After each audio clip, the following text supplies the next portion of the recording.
लेते हैं Gauss law. Gauss law use करके हम लोग इलेक्ट्रिक फील्ड निकाल चुके हैं due to A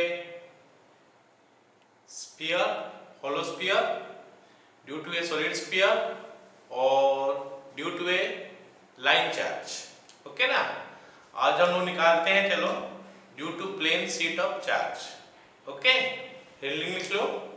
application of Gauss law ही पढ़ रहे, उसी के अंडर में आ रहा है electric field due to a plane sheet of charge, और हम इसको बोल सकते हैं non conducting plate. Non conducting plate मतलब ये प्लेट कंडक्ट नहीं करेगा, मतलब मेटल नहीं होगा, है ना। तो मान लेते हैं ये बोर्ड हमारा एक तो प्लेन शीट है। प्लेन शीट का बोलने से मेरा कहने का मतलब एक पेपर जैसा है, मान लेते हैं, है ना। पेपर, कॉपी नहीं, कॉपी हमारा जो है एक तो प्लेन प्लेट हो जाएगा, है ना। तो अगर कंडक्टिंग होने से भी चलेगा, ये जो शीट का बात किया जा रहा है, कंडक्टिंग होने से भी चलेगा, मतलब थिकनेस पूरा एकदम नेग्लिजिबल है। और नॉन कंडक्टिंग प्लेट, कोई मेटल होगा तो नहीं होगा, अगर नॉन मेटल होगा तो चलेगा। तो उसके लिए हम लोग इलेक्ट्रिक फील्ड निकालेंगे अभी यूजिंग गॉस लॉ। ओके, चलो मान लेते हैं ये जो बोर्ड है ना, ये बोर्ड एक तो प्लेट है, बोर्ड एक तो नॉन कंडक्टिंग प्लेट है या फिर एक तो प्लेन शीट है। इसमें मैं चार्ज दे रहा हूं, सपोज चार्ज इसके अंदर प्लस क्यू है और वो यूनिफॉर्मली डिस्ट्रीब्यूट है थ्रू आउट इट। इसका जो सरफेस है वो सरफेस में चारों तरफ यूनिफॉर्मली डिस्ट्रीब्यूट है, कौन? Charge Q.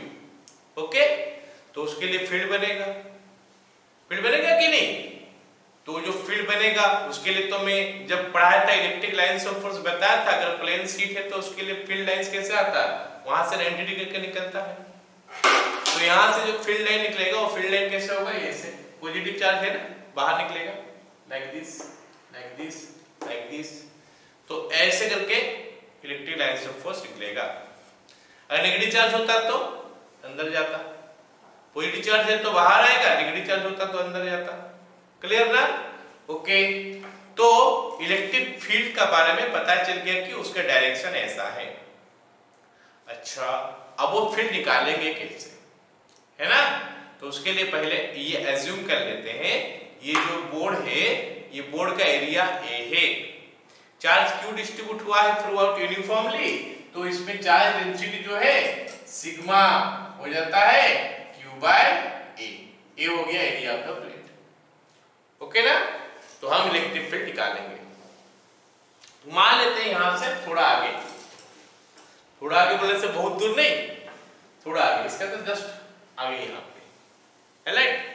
तो ये जगह में इसके लिए इलेक्ट्रिक फील्ड निकालेंगे। तो उसके लिए हमको क्या करना पड़ेगा, गॉस लॉ का हेल्प लेना पड़ेगा। गॉस लॉ का हेल्प कैसे लेते हैं मैं बता रहा हूं। मान लेते हैं ये प्लेन शीट ऑफ चार्ज है और हमको क्या करना है, इलेक्ट्रिक फील्ड निकालना है इसका आगे ये वाला जगह में, ये इसका आगे है, 3 डायमेंशन है, थोड़ा इमेजिन करना। तो अगर मैं समझाऊं कुछ कैसा, हाँ मान लेते ये बोर्ड है, ये बोर्ड का आगे में एक पॉइंट है, ये पॉइंट में इलेक्ट्रिक फील्ड निकालना है। तो मैं क्या करूंगा, एक तो सर्कल बना दूंगा यहाँ पे, हो गया। वो सर्कल को क्रॉस सेक्शन सोच के एक तो सिलेंडर बना दूंगा, गया सिलेंडर, इसके अंदर घुस के दूसरा तरफ चले गया, दूसरा तरफ चले गया, क्या यहां से यहां तक लेंथ जितना है पीछे भी उतना ही लेंथ चले गया। तो ऐसे करने का क्या कारण है, कारण है कि एक तो यूनिफॉर्मिटी दिखाएंगे, सिमेट्रिक दिखाएंगे। सिमेट्रिक कैसे दिखेगा कि यहां से यहां तक डिस्टेंस जितना है, वहां से वहां तक डिस्टेंस उतना है, तो यहां पे फील्ड कितना, वहां पे फील्ड उतना, हुआ ना। तो हम लोग फ्लक्स कैलकुलेशन आराम से कर पाएंगे। क्लियर? चलो अब सुन लो कैसे निकालते हैं।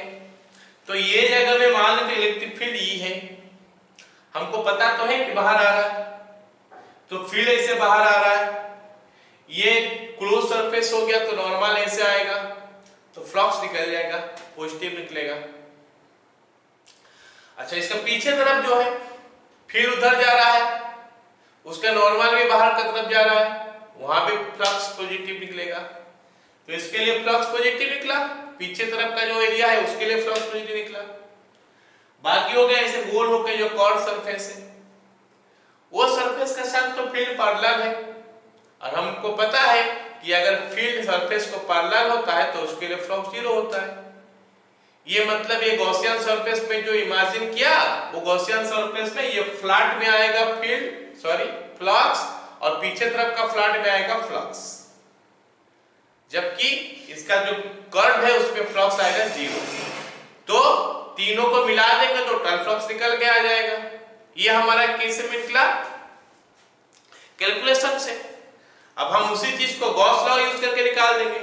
गॉस लॉ क्या बोलता है कि सिलेंडर जो तुम बनाए हो उसके अंदर में कितना चार्ज है डिवाइडेड बाय एप्सिलॉन नॉट, वो कर देंगे तो हमें मिल जाएगा फ्लक्स। फिर दोनों फ्लक्स को इक्वेट कर देंगे। यही तो हम करते आ रहे हैं, गॉस लॉ का यूज करके जो इलेक्ट्रिक फील्ड निकाले हर जगह में यही कर रहे हैं ना। चलो लिखते हैं, ये फिगर बना दो। यहां पे बन गया एक तो सर्कल, ये बन गया ऐसे करके, इसको मैं बढ़ा दिया ऐसे आगे,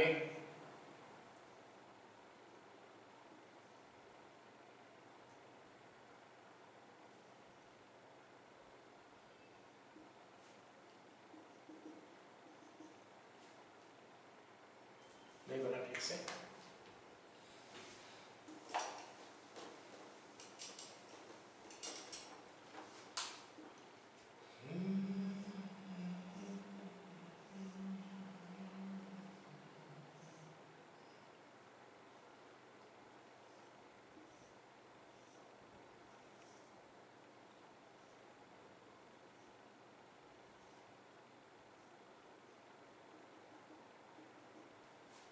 ओके, चलो ये पॉइंट का नाम ले लेते हैं P, ये पॉइंट का नाम P डैश कर देता हूं मैं, इसका एरिया जो है वो एरिया को डेल्टा एस कर देता हूं, इस पे पॉजिटिव चार्ज डाल देता हूं।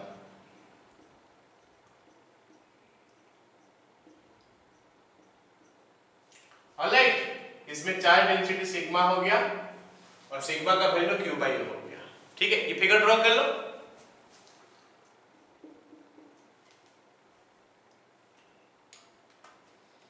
हो गया फिगर, इसको डॉटेड कर देते हैं। हाँ, अब बन गया। ठीक है, लिखो, let us find the electric field at P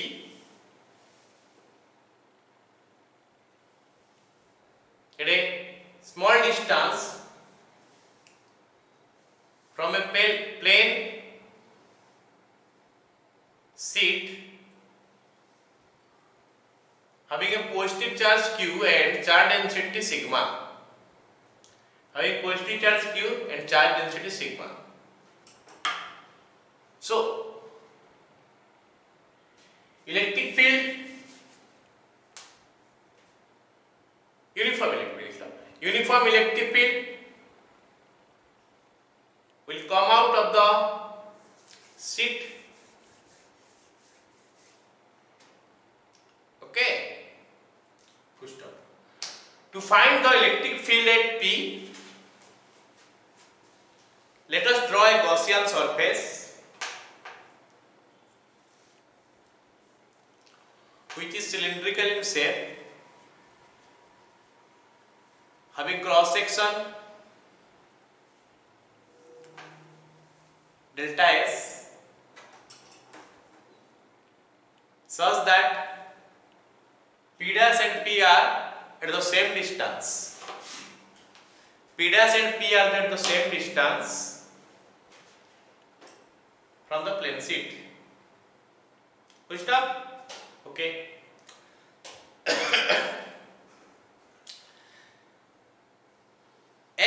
Electric lines या फिर इलेक्ट्रिक फील्ड लिख लो सीधा, as electric field is parallel to the curved surface, so flux linked with the curved surface is 0.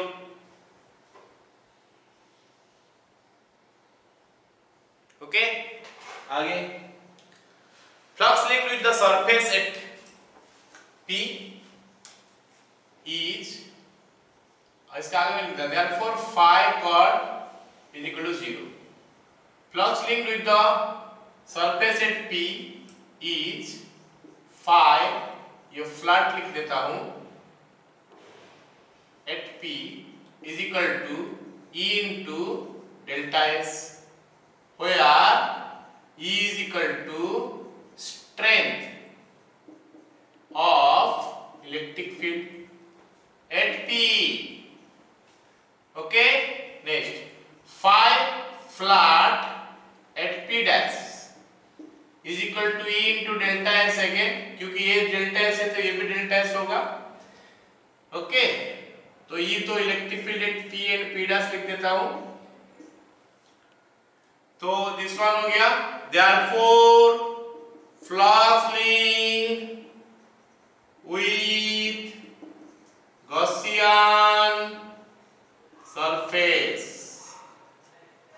is equal to phi chord plus phi flat at P plus phi flat at P dash, 0 plus E delta S plus E delta S, 2E delta S. Okay, clear ना? चलो लिख लो इतना. According to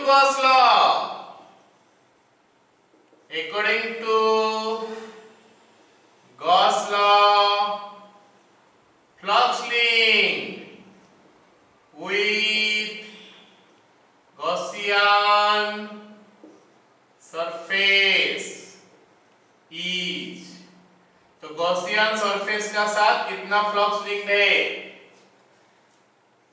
और is equal to लिख देता हूं, और is लिखो चलेगा. phi is equal to q in by epsilon naught. यही तो गॉसियन लॉ है. अब सोचो कि ये जो है इसका अंदर में कितना चार्ज इंक्लोज्ड है. तो हम क्या करेंगे, चार्ज डेंसिटी दिया है सिग्मा, उसके साथ ये एरिया मल्टीप्लाई कर देंगे. ठीक, तो is equal to sigma into delta S by epsilon naught. ये हो गया इक्वेशन 2, ये हो गया इक्वेशन 1. इक्वेशन 1 में क्या मिला, flux linked with Gaussian surface, ये फिर flux linked with Gaussian surface, फिर से वही मिला. तो दोनों तो गॉसियन सरफेस का फ्लक्स लिंक्ड है ना, मतलब दोनों को इक्वेट कर दे. Therefore 2E into delta S plus sigma into delta S by epsilon naught. तो डेल्टा S कैंसिल हो गया. E is equal to sigma by 2 epsilon naught. Clear है? तो ये हो गया इलेक्ट्रिक फील्ड का मैग्नीट्यूड. लेकिन कंडीशन है, क्या कंडीशन है, ये जो प्लेन शीट का बात कर रहा हूं ये काफी बड़ा है. हो गया, और ये जो पॉइंट जो है वो पॉइंट्स जो है शीट से बहुत ज्यादा दूर नहीं है, कम डिस्टेंस है. हो गया, तो जाके ये फॉर्मूला हमारा लागू होता है. समझ में आया? अब एक बात यहाँ पे मार्क कर लो, जो डिस्टेंस में कोई नहीं है, डिस्टेंस का कोई रोल नहीं है ये फॉर्मूला में. तो शीट के लिए दिया है सिग्मा, और सिग्मा का यूज है 2 एप्सिलॉन नॉट का यूज है. आर का कोई रोल नहीं है, मतलब इंडिपेंडेंट ऑफ द डिस्टेंस. इसका मतलब यहाँ पे जब फील्ड जो होगा, जितना दूर जो एग्जिस्ट करेगा वो कांस्टेंट होगा, उतना वैल्यू, और जहां बंद होगा एक साथ बंद हो जाएगा. ठीक है, चलो लिखो. Expression shows that the electric field is uniform. Expression shows that electric field is uniform.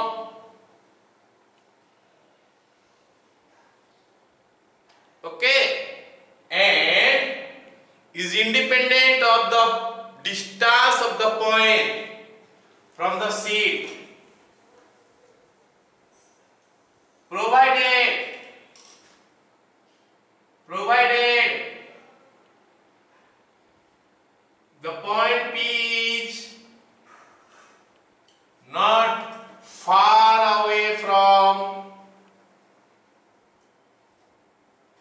sheet. Okay, चलो अब हम लोग करते हैं नेक्स्ट।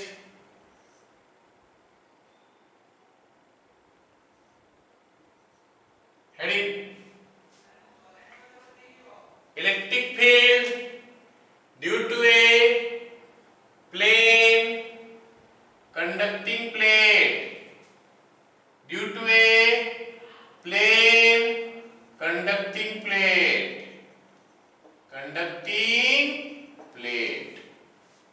ओके। चलो फिगर बना लो ऐसे, P ये P डैश बना लो फिगर, समझा रहा हूं मैं, बन गया, लिखो। अब मैं क्या कर रहा हूं, जब प्लेन कंडक्टिंग प्लेट का मतलब होता है क्या जानते हो, जैसे ये वॉल है, वॉल तो कंडक्टिंग प्लेट है, अपना कॉपी ले लोगे वो एक कंडक्टिंग प्लेट है, मतलब उसका थिकनेस होगा। हम लोग प्लेन शीट जो बोल रहे हैं थिकनेस उसमें नहीं है, तो इसमें थिकनेस होगा। तो केस में हमारा फील्ड का वैल्यू कितना निकलेगा देखते हैं। ये जो फॉर्मूला, ये जो फिगर बनाए थे सेम है, ये इसका थिकनेस आ गया इसलिए फिगर ऐसे बन गया। अच्छा ये P जो है इधर से आ रहा है, इसका अंदर ही रखा हूं, मतलब मान लेते अपना बुक में है 400 पेज, यहां से आया बुक पे एंटर किया, 200-250 पेज के अंदर हम लोग रख लिए P को, उसका आगे और 150 पेज आसपास में रहे मान लेते हैं, है ना। चलो मतलब ये P जो है ये शीट का अंदर है, शीट नहीं प्लेट के अंदर है, ओके। चलो स्टार्ट करते हैं लिखना। Let us find the electric field at P।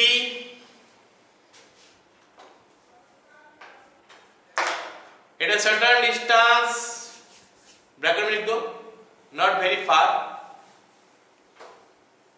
From a conducting charge plate having charge plus q and charge density sigma,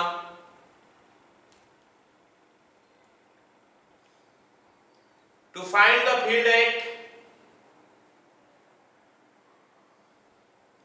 P, a Gaussian surface is drawn taking delta S as the cross section,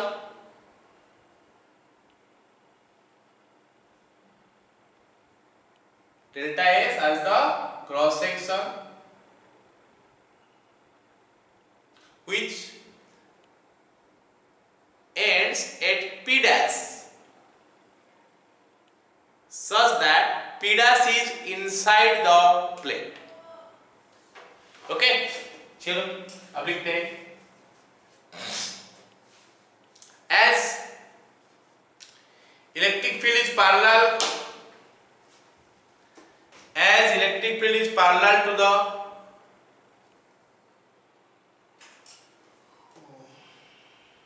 curved surface, so phi curved is equal to 0, so phi curved is equal to 0, ठीक है। Next phi flat at P is equal to E dot delta S, E into delta S कर दो क्योंकि E भी ऐसे जा रहा है और डेल्टा S पे नॉर्मल भी ऐसे जाएगा, ओके। इसका आगे वाला भी ये फिगर कर सकते हो, ओके ना, ठीक है। Next phi flat at P dash is equal to 0, phi flat P dash is equal to 0 लिख लिया। as electric field inside a conductor is 0, पढ़े थे लाइन्स ऑफ फोर्स पे, कोई भी लाइन्स ऑफ फोर्स कंडक्टर के अंदर नहीं जाता, फील्ड 0 होता है वहां पे, हो गया ना ये, ठीक है। therefore flux linked with Gaussian surface is equal to phi cot plus phi flat at p, phi flat at p dash, that is equal to 0 plus e into delta s plus 0, that is equal to e into delta s. Okay, according to Gauss law, flux linked with Gaussian surface is equal to this much. यहां तक कोई difference नहीं है. हो गया. अब सुनो, equation 1 flux linked है ये गॉसियन सरफेस के साथ. इक्वेशन 2 भी flux linked with the same Gaussian surface, मतलब दोनों सेम होना चाहिए. Therefore E into delta S is equal to sigma into delta S by sigma naught, epsilon naught. तो E is equal to sigma by 2 epsilon naught, खाली epsilon naught, sigma by epsilon naught. अच्छा, यहां पे mark करो क्या हुआ. पहले एक तो प्लेन शीट चार्ज था, उसके लिए सिग्मा बाय एप्सिलॉन नॉट हो रहा था. अभी हो रहा सिग्मा बाय 2 एप्सिलॉन नॉट हो रहा था वहां पे. अभी प्लेन कंडक्टिंग प्लेट अगर ले लिया तो सिग्मा बाय एप्सिलॉन नॉट आया, मतलब उसका 2 गुना आया. तो फिर क्यों आया, तो ऐसा क्या हो रहा है, चलो देखने का कोशिश करते हैं, है ना.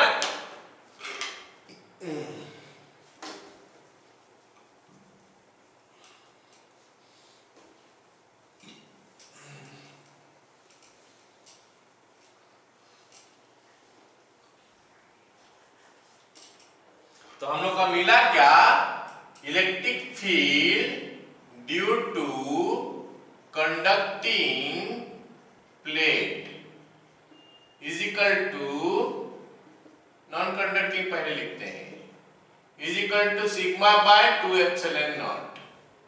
Next, electric field due to conducting plate is equal to sigma by epsilon naught, जो कि 2 into sigma by 2 epsilon naught हो रहा है, मतलब डबल हो रहा है. ओके, इसका मतलब है, मान लेते हैं एक तो 3 डायमेंशनल फिगर का एक पार्ट में ले लिया, ये हो गया. कॉपी है अपना, कॉपी वो 3 डायमेंशन है, उसको ऐसे करके खड़ा कर दिया. ओके, ये इसका क्या, फ्रंट से अगर एक फोटो उठाओगे तो ऐसे दिखेगा ये, मतलब यहां पे नंबर ऑफ पेजेस होगा. ओके, ये बुक ऐसा है, सोचो लाइक दिस, है ना, ऐसे रखा गया है. तो ये फोटो को मैं यहां पे ड्रॉ किया.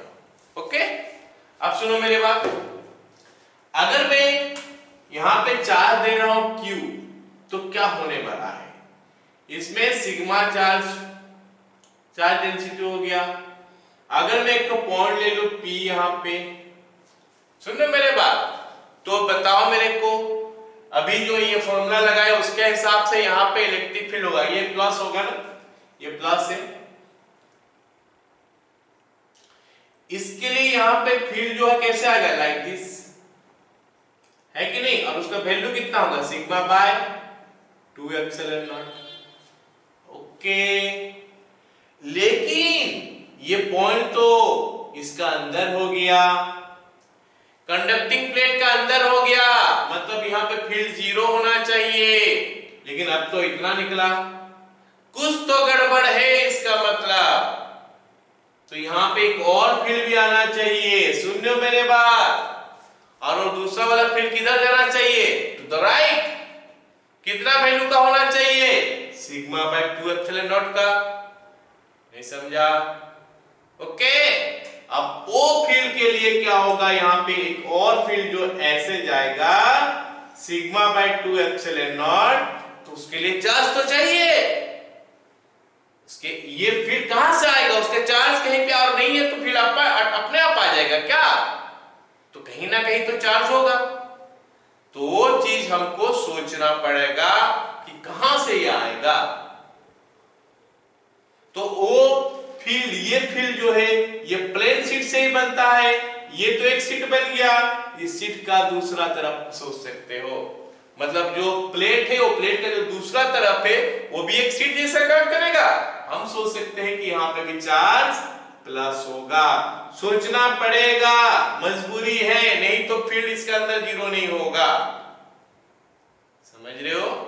अब सोचो कि ऐसा अगर है तो इन दैट केस हमको ये जगह में फील्ड कितना मिलेगा, ये जगह में फील्ड कितना मिलेगा। तो इसके लिए सिग्मा बाय 2 एप्सिलॉन नॉट, ये भी वही डिस्टेंस, सॉरी डिस्टेंस तो अलग है लेकिन डिस्टेंस से तो लेना देना नहीं है फॉर्मूला में, तो इसके लिए भी आएगा sigma by 2 epsilon not. Yes और नो? आया? अब ये दोनों को जोड़ दोगे तो आ जाएगा कितना, sigma by 2 epsilon not plus sigma by 2 epsilon not 2 sigma by epsilon not. तो मेरे को सोचना पड़ा, ये सोचना पड़ा क्या ये कंपल्सरीली होना पड़ेगा, ये कंपल्सरीली होता है। इसका मतलब होता है कि हम अगर कंडक्टिंग प्लेट में चार्ज कहीं पे दे दे एक साइड में, वो रीडिस्ट्रीब्यूट हो जाता है, रीडिस्ट्रीब्यूट हो जाता है, इधर उधर हो जाता है। ओके, क्लियर ना? अगर एक प्लेट है तो आधा इधर आ जाएगा, ऑफकोर्स आधा इधर आ जाएगा, यूनिफॉर्म प्लेट होगा तो। समझ में आया कि नहीं? So this is called redistribution of charge. लेकिन ये कंडक्टिंग प्लेट में होता है, नॉन कंडक्टिंग में नहीं होगा। नॉन कंडक्टिंग में हमको जहां पे चार्ज देना है वहीं पे रहेगा। समझ में आया कि नहीं? वाई प्लेट में ज्यादा चार्ज आया, इनको सॉरी ज्यादा फील्ड आया in comparison to this, double आ गया। क्लियर ना? समझ में आ गया? चलो बंद करते हैं इसको।